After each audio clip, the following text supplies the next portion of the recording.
12 जून 2025 दोपहर के करीब 1:30 बजे अहमदाबाद के सरदार वल्लभ भाई पटेल इंटरनेशनल एयरपोर्ट पर एयर इंडिया की फ्लाइट 171 उड़ान भरने को तैयार थी।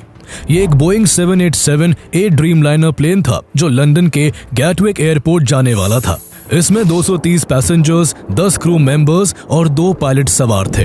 प्लेन के पायलट कैप्टन सुमित सभरवाल थे, जिन्हें 15,600 घंटों का अच्छा खासा फ्लाइट एक्सपीरियंस था। वहीं उनके साथ फर्स्ट ऑफिसर क्लाइव कुंदर थे, जिनके पास 3,400 घंटे की उड़ान का अनुभव था। पैसेंजर्स में 169 इंडियंस, 53 ब्रिटिश नेशनल्स, 7 पोर्चुगीज और 1 कैनेडियन नागरिक शामिल थे। एयरपोर्ट पर माहौल बिल्कुल आम था। चेक-इन्स, अनाउंसमेंट्स, सिक्योरिटी क्लियरेंस और बोर्डिंग सब कुछ हर बार के रूटीन की तरह ही था। प्लेन में मौजूद कुछ लोग इस सफर के लिए काफी एक्साइटेड थे।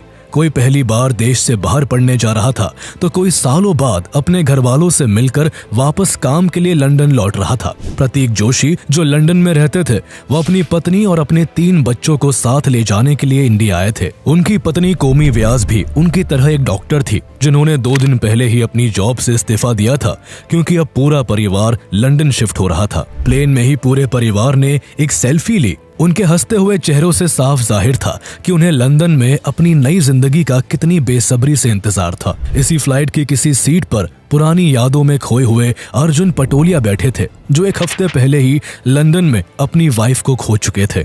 वो अपनी पत्नी के साथ लंदन में ही रहते थे। उनकी पत्नी की आखिरी इच्छा थी कि मरने के बाद उनकी अस्थियां नर्मदा नदी में विसर्जित की जाए। अर्जुन अपनी पत्नी की अंतिम इच्छा पूरी करने भारत आए थे। पत्नी की अस्थियां नर्मदा नदी में बहाकर वो अब वापस लंदन जा रहे थे। दिल गम में डूबा था, लेकिन दिल के किसी कोने में जिंदगी की एक उम्मीद भी बाकी थी। वो उम्मीद उनकी 2 मासूम बच्चियां थी, जो लंदन में उनका इंतजार कर रही थी। प्लेन में गुजरात के पूर्व मुख्यमंत्री विजय रूपानी भी थे, जो अपनी पत्नी और बेटी से मिलने लंदन जा रहे थे। हर मुसाफिर अपने अपने ख्यालों में खोया हुआ था। कोई हेडफोन्स लगाकर बैठा था, कोई खिड़की से बाहर देख रहा था, तो कोई किसी से बातचीत में लगा था। किसी को जरा भी अंदाजा नहीं था कि उन सभी का ये सफर अधूरा ही रह जाने वाला है। सभी जरूरी चेक्स के बाद प्लेन दोपहर के 1:37 पर रनवे 23 से धीरे धीरे रफ्तार पकड़ता हुआ टेक ऑफ कर जाता है। प्लेन की कमान को पायलट क्लाइव कुंदर के हाथों में थी। वही पायलट सुमित सभरवाल फ्लाइट को मॉनिटर कर रहे थे। कुछ ही सेकंड्स में फ्लाइट 155 नॉट्स और फिर 180 नॉट्स की रफ्तार पकड़ लेती है। प्लेन हवा में करीब 625 फीट की ऊंचाई तक पहुंच जाता है, लेकिन इससे ऊपर नहीं जा पाता। तभी कुछ बहुत अजीब होता है और प्लेन अचानक अनबैलेंस्ड होकर नीचे की ओर गिरने लगता है, जैसे उसने कंट्रोल खो दिया हो। 1:39:05 पर पायलट एयर ट्रैफिक कंट्रोल को डरी हुई आवाज में एक डिस्ट्रेस कॉल भेजते हैं। थ्रस्ट नॉट अचीव्ड, फॉलिंग, मेडे मेडे मेडे। ये शब्द साफ इशारा कर रहे थे कि कॉकपिट में अब कुछ भी कंट्रोल में नहीं है और प्लेन अब मौत की रफ्तार से जमीन की ओर बढ़ रहा है। एयरपोर्ट से कुछ ही दूरी पर बीजे मेडिकल कॉलेज है, जहां के हॉस्टल में उस वक्त लंच टाइम चल रहा था और मेडिकल स्टूडेंट्स अपने खाने में बिजी थे। उसी वक्त फ्लाइट 171 इतनी नीचे आ चुकी थी कि उसके विंग्स पेड़ों से टकराने लगे और फिर टेक ऑफ करने के केवल 32 सेकंड्स बाद ही ये प्लेन बीजे मेडिकल कॉलेज के हॉस्टल ब्लॉक से टकराकर क्रैश कर जाता है। लंबी फ्लाइट होने की वजह से प्लेन में 1 लाख लीटर से भी ज्यादा फ्यूल था, जिस वजह से बिल्डिंग से टकराने के बाद प्लेन आग का गोला बन जाता है। चारों तरफ सिर्फ आग की लपटें थी, धुएं का गुबार था और चीखों की आवाजें थी। यह भारत की एविएशन हिस्ट्री का सबसे तेजी से घटने वाला अब तक का सबसे भयानक प्लेन क्रैश था। जो सफर नए अरमान लेकर शुरू हुआ था, वो केवल 32 सेकंड्स में एक बहुत ही खौफनाक हादसे में बदल चुका था। One of the biggest aviation disasters that the country has witnessed. In a tragic incident, an Air India flight to London crashed shortly after takeoff near the Ahmedabad airport. One person miraculously survived in seat 11A. I can't explain. Everything happened in my eye. I can't. Officials have found the so-called black box flight recorder, which, along with the cockpit voice recorder, should provide vital information. A preliminary report released just days ago found the fuel supply to the engines was cut off and was turned back on 10 seconds later, but by then it was too late.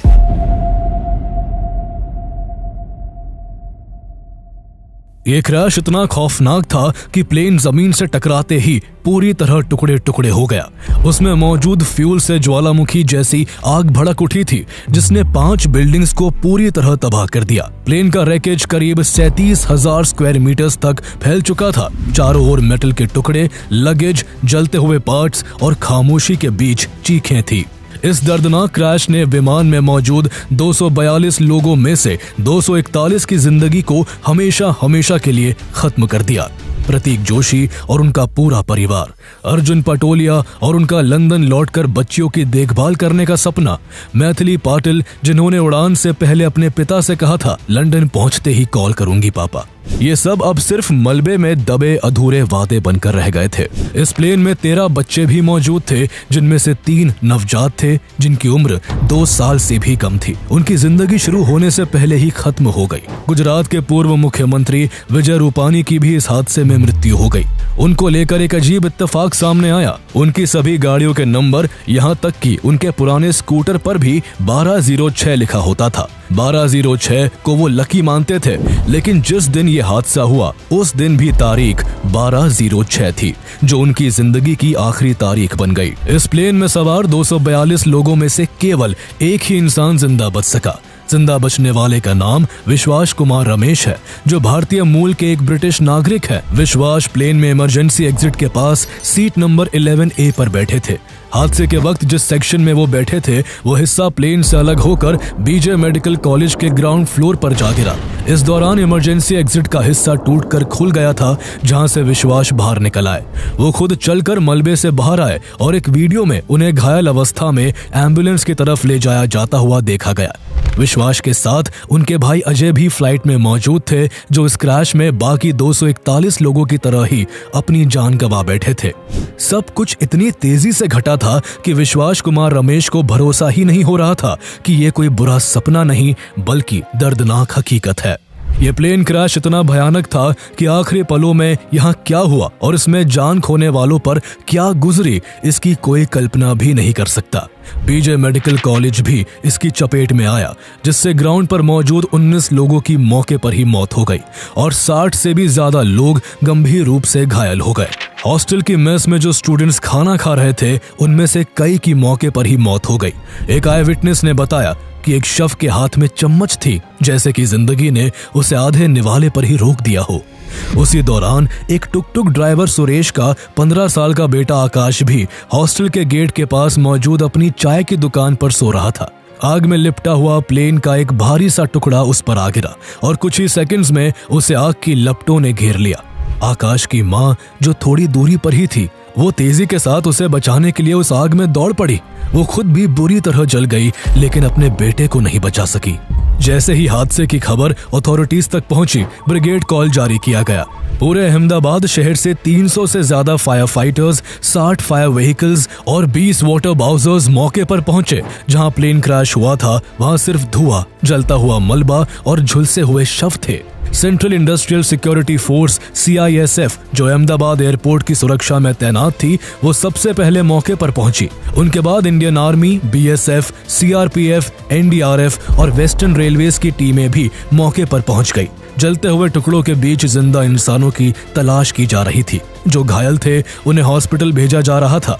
जो अंदर college में फंसे हुए थे उन्हें rescue कर सुरक्षित जगह पहुंचाया जा रहा था। यह रेस्क्यू ऑपरेशन इतना मुश्किल था कि धुएं की मोटी परत, जहरीली गैस और जलते हुए फ्यूल ने हर एक सेकंड को खतरनाक बना दिया था। अहमदाबाद म्यूनिसिपल कॉर्पोरेशन ने तुरंत आसपास के सभी रोड्स बंद करवा दिए, हॉस्पिटल्स को हाई अलर्ट पर डाल दिया और बर्न वार्ड्स को एक्टिवेट कर दिया गया।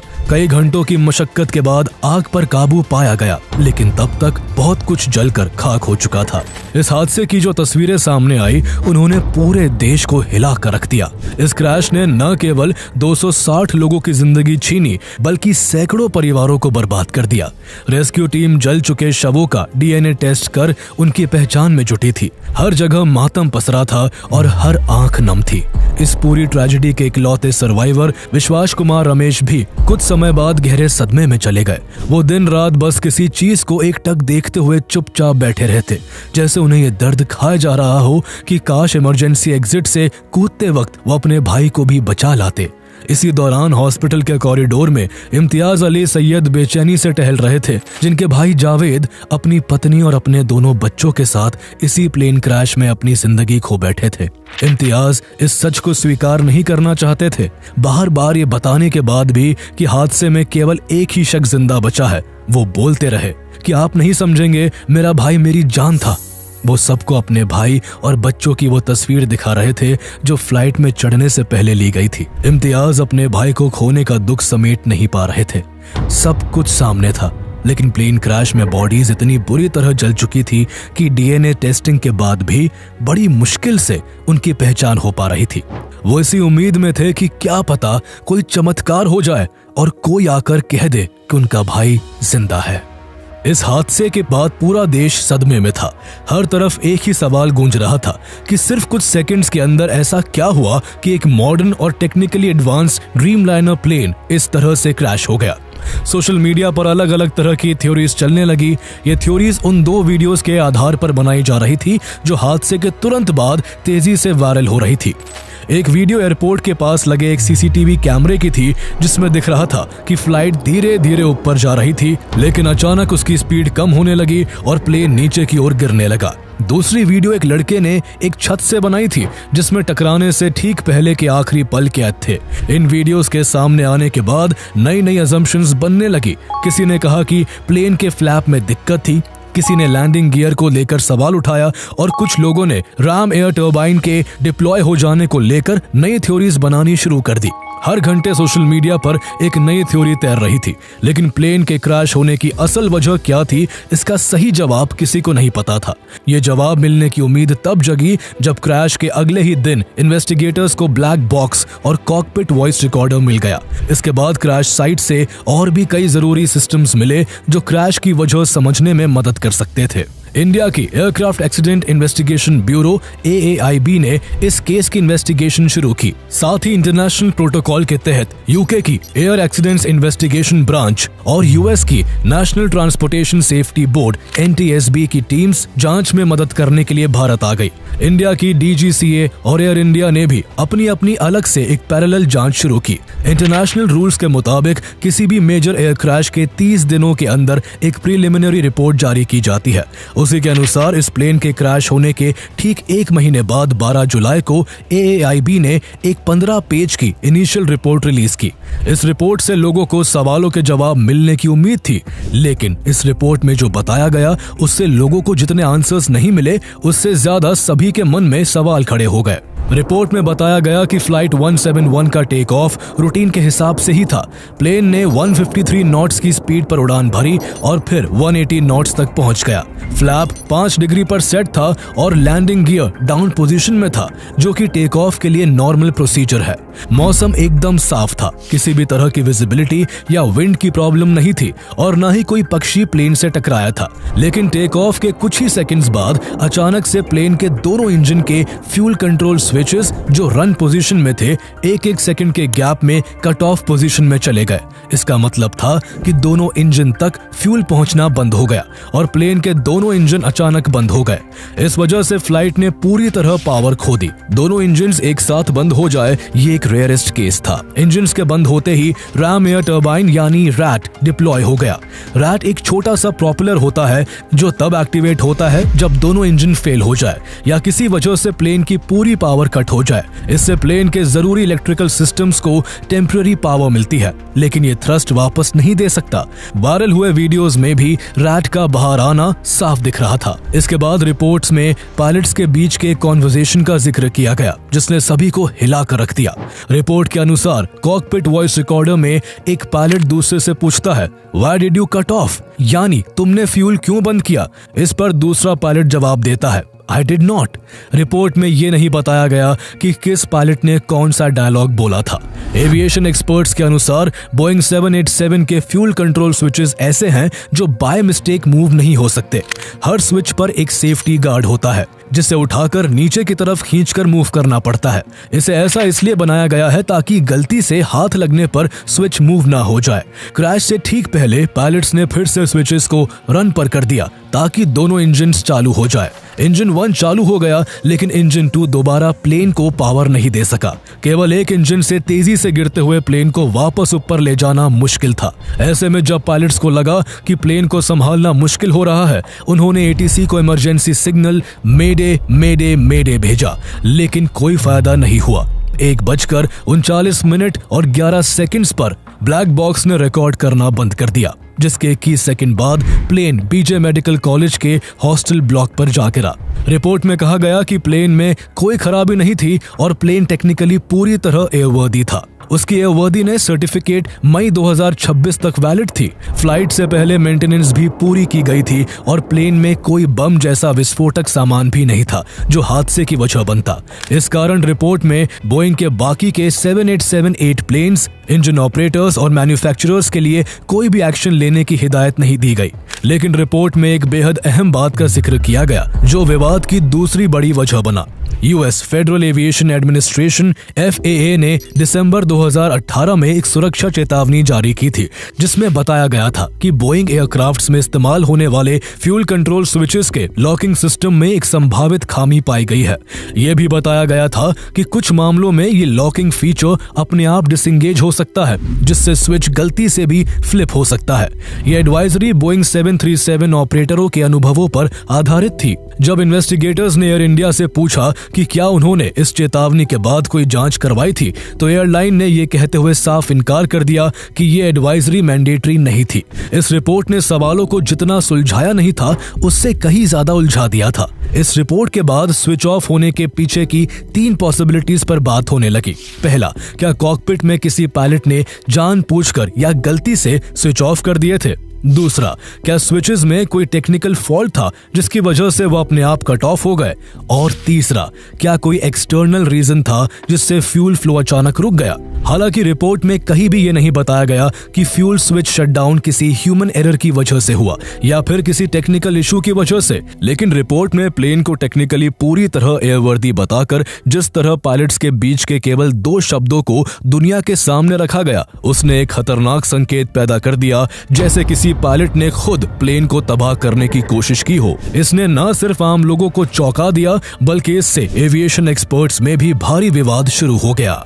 इस प्रिलिमिनरी रिपोर्ट के बाहर आने के बाद नेशनल और इंटरनेशनल मीडिया में नई नई थ्योरीज बननी शुरू हो गई। कुछ फॉरेन आउटलेट्स ने इसे कॉकपिट कंफ्यूजन बताया, तो कुछ ने इसे पूरी तरह ह्यूमन एरर करार दे दिया। हद तो तब हो गई जब वॉल स्ट्रीट जर्नल ने एक रिपोर्ट पब्लिश की जिसमें ये साफ साफ लिखा था कि पायलट सुमित सबरवाल ने ही फ्यूल स्विचेस को कट ऑफ पोजीशन में किया था। रिपोर्ट में लिखा गया कि फर्स्ट ऑफिसर क्लाइव कुंदर जो प्लेन उड़ा रहे थे, उन्होंने कप्तान सुमित से पूछा था कि उन्होंने फ्यूल स्विच ऑफ क्यों किया है, जिस पर उनका जवाब था कि उन्होंने नहीं किया। साफ था कि इस तरह की केवल 2 लाइंस के सामने आने से स्पेकुलेशन का तूफान खड़ा हो गया। इसी वजह से इस रिपोर्ट के विरोध में भारत के पायलट यूनियन सामने आ गए।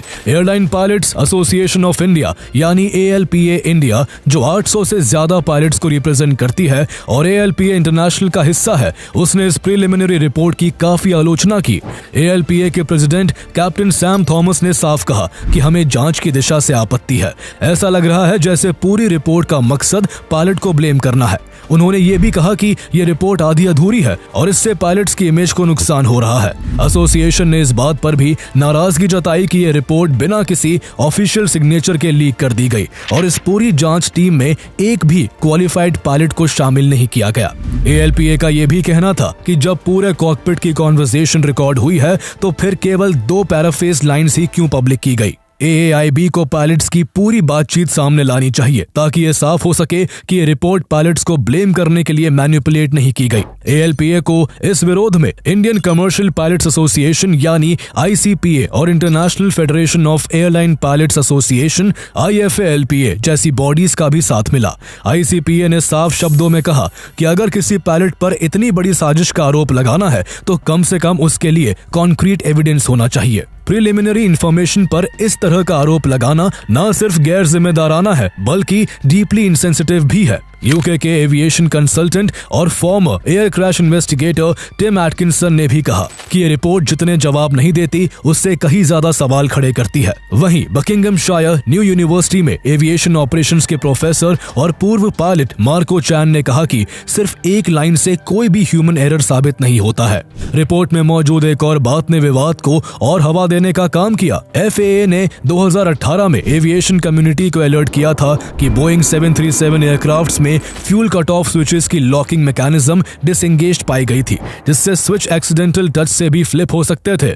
इसी तरह की स्विचेस बोइंग 787 एयरक्राफ्ट्स में भी होते हैं और FAA ने सभी ऑपरेटर्स को इंस्पेक्ट करने की सलाह दी थी, लेकिन रिपोर्ट के अनुसार एयर इंडिया ने ये इंस्पेक्शन कभी कराया ही नहीं। इस बात ने स्पेकुलेशन का एक और दरवाजा खोल दिया कि क्या फ्यूल स्विचेस के पीछे कोई मैकेनिकल फॉल्ट था। इसी बात को लेकर ALPA के प्रेसिडेंट कैप्टन सैम थॉमस ने भी कहा कि जब रिपोर्ट में खुद ये माना गया है कि स्विचेस में मैलफंक्शन की पॉसिबिलिटी थी, तो फिर ब्लेम सीधे पायलट्स पर क्यों डाला जा रहा है। कहीं ना कहीं इस पूरे घटनाक्रम ने एक बहुत बड़ा सवाल खड़ा कर दिया कि पायलट्स के बीच की बातचीत की सिर्फ 2 लाइंस को दुनिया के सामने पेश करके क्या एक सेलेक्टिव नैरेटिव बिल्ड किया जा रहा है, और क्या ये नैरेटिव इसलिए रचा जा रहा है ताकि बोइंग और एयर इंडिया की जिम्मेदारी को छुपाया जा सके। बोइंग का ट्रैक रिकॉर्ड पिछले 2-3 दशकों में लगातार गिरता रहा है।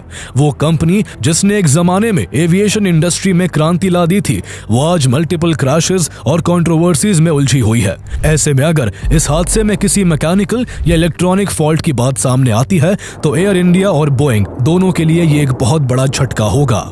बोइंग का जो 787-8 ड्रीमलाइनर प्लेन 12 जून 2025 को अहमदाबाद में क्रैश हुआ, उसमें पहले भी दिक्कतें देखी गई थी। नवंबर 2021 में जब ये सेम प्लेन लंदन से हैदराबाद जा रहा था, तब उड़ान के दौरान ही इसमें से अचानक फ्यूल लीक होने लगा था। हालात इतने बिगड़ गए थे कि प्लेन को टर्की के अंकारा में इमरजेंसी लैंडिंग करनी पड़ी थी।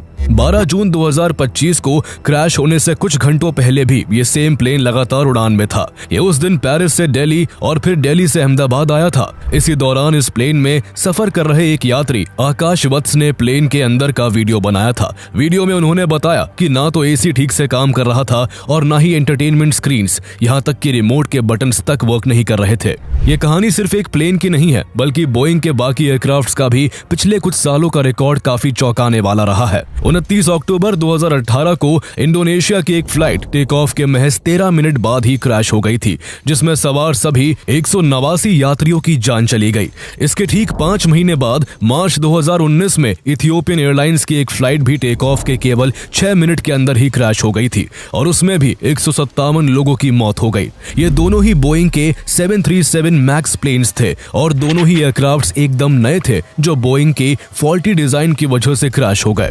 इसको लेकर बोइंग को US जस्टिस डिपार्टमेंट के साथ $1.1 बिलियन का सेटलमेंट करना पड़ा था। इसके अलावा बोइंग के ऐसे कई केसेस हैं जिनमें प्लेन क्रैशेस तो नहीं हुए, लेकिन उनमें काफी सीरियस इशू देखने को मिले। 2013 में जापान एयरलाइंस के एक ड्रीमलाइनर प्लेन में लिथियम आयन बैटरी के ओवरहीट होने की वजह से ग्राउंड पर खड़े खड़े ही आग लग गई थी। 2023 में इथियोपियन एयरलाइंस के बोइंग 777-8 में उड़ान भरने के दौरान कॉकपिट में धुआं भर गया था, जिसकी वजह से इमरजेंसी लैंडिंग करनी पड़ी थी। 11 मार्च 2024 को लैटम एयरलाइंस के एक बोइंग प्लेन में ऐसा मैलफंक्शन हुआ कि प्लेन अचानक नीचे गिरने लगा था।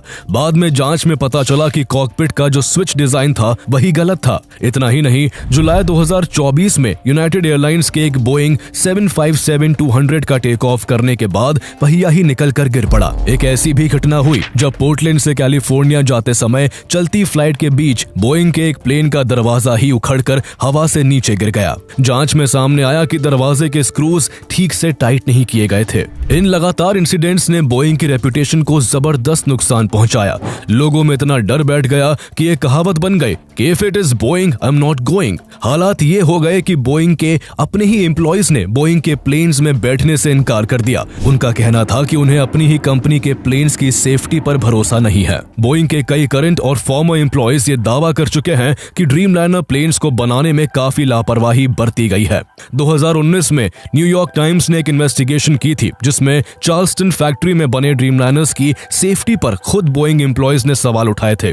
उन्होंने बताया कि इन प्लेन्स में अक्सर फॉल्टी पार्ट्स लगे होते हैं और मैन्युफैक्चरिंग के बाद भी अंदर मेटल शेविंग्स जैसी चीजें छोड़ दी जाती है। अगर कोई वर्कर शिकायत करता है तो उस पर चुप रहने के लिए दबाव बनाया जाता है। बोइंग के एक टेक्नीशियन जोसेफ क्लेटन ने तो इन सब लापरवाहियों के चलते अपनी पत्नी से ये तक कहा कि वो अपनी जिंदगी में कभी भी ड्रीमलाइनर में सफर नहीं करेंगे।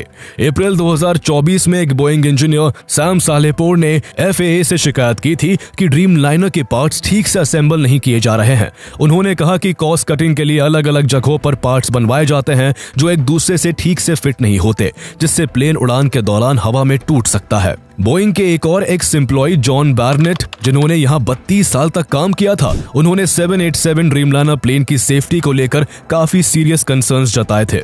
वो यहाँ एक क्वालिटी इंस्पेक्टर थे और उन्होंने बताया था कि ड्रीमलाइनर प्लेन्स के करीब 25% ऑक्सीजन सिस्टम्स ठीक से काम नहीं करते हैं। उन्होंने 2017 में FAA में फॉर्मल कंप्लेंट भी की और FAA ने उनकी कुछ ऑब्जर्वेशंस को सही पाया, जिसके बाद बोइंग को उन्हें सुधारने के आदेश भी दिए गए थे। लेकिन जॉन बार्नेट यही नहीं रुके। इसके बाद उन्होंने एयरक्राफ्ट सेफ्टी इश्यूज को लेकर बोइंग पर मुकदमा कर दिया। लेकिन जब यह केस ऑनगोइंग था, उसी बीच उन्हें एक दिन उनके ट्रक में मृत पाया गया। उनके सिर में गोली लगी हुई थी और उसे आत्महत्या बताकर केस को बंद कर दिया गया। सालों से दुनिया भर के एविएशन क्रिटिक्स का ये मानना है कि बोइंग अब लोगों की सेफ्टी से ज्यादा अपने प्रॉफिट्स की फिक्र करता है।